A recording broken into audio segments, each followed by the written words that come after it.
салом азизон, дар ибтидои боз як рӯзи нав ман Шалои Гулхоҷа шуморо бо тозатарин хабари Тоҷикистону ҷаҳон ошно мекунам. Албатта баъд аз 2 соат дигар дар пахши мустақими барномаи хабари радиои Озодӣ, вале ҳоло мухтасар барои шумо мегӯям ки дар барномаи имрӯз чӣ дорем. Парлумони Тоҷикистон рафтани то 18-солаҳоро ба ҳама гуна марказҳои дилхушӣ баъди соати 6 бегоҳ манъ кард. Иҷрои ин талабот аз волидайни ин кӯдакон ва мактабҳо пурсида мешавад. Дар Арманистон эътирозгарон бинои ҳукуматро муҳосира карда намехоҳанд ки дар ин бино аввалин ҷаласа таҳти сарварии сарвазири ин кишвар ки дар гузашта президент буд баргузор шавад.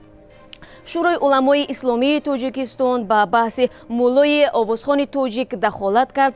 Қори Шамшод дар суҳбат бо радиои Озодӣ гуфта буд ки овозхониро дӯст медорад ва баъзе аз навъҳои овозхониро ҳаром намешуморад. Занони муттаҳам дар узвият дар гурӯҳи даҳшатафкани давлати исломӣ чӣ дар Ироқу Сурия ва чӣ дар Тоҷикистону Русия муҷозоти сангин мешаванд.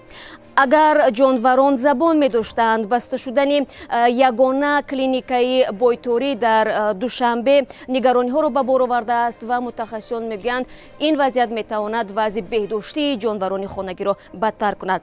Албатта боз хабару гузоришҳои дигаре ҳам дорем ки дар сомонаи радиои Озодӣ ва дар Озодӣ видео канали махсуси мо дар YouTube нашр шудааст ва ин ҳам як суҳбати вижа бо ҷавонзане ки ахиран аз Арабистони Саудӣ баргашт ва дар он ҷо зиндагии ғуломона доштааст. Фаромӯш накунед, баъд аз 2 соати дигар мо ҳамаи шуморо дар пахши мустақими барномаи хабарии радиои Озодӣ мунтазирем.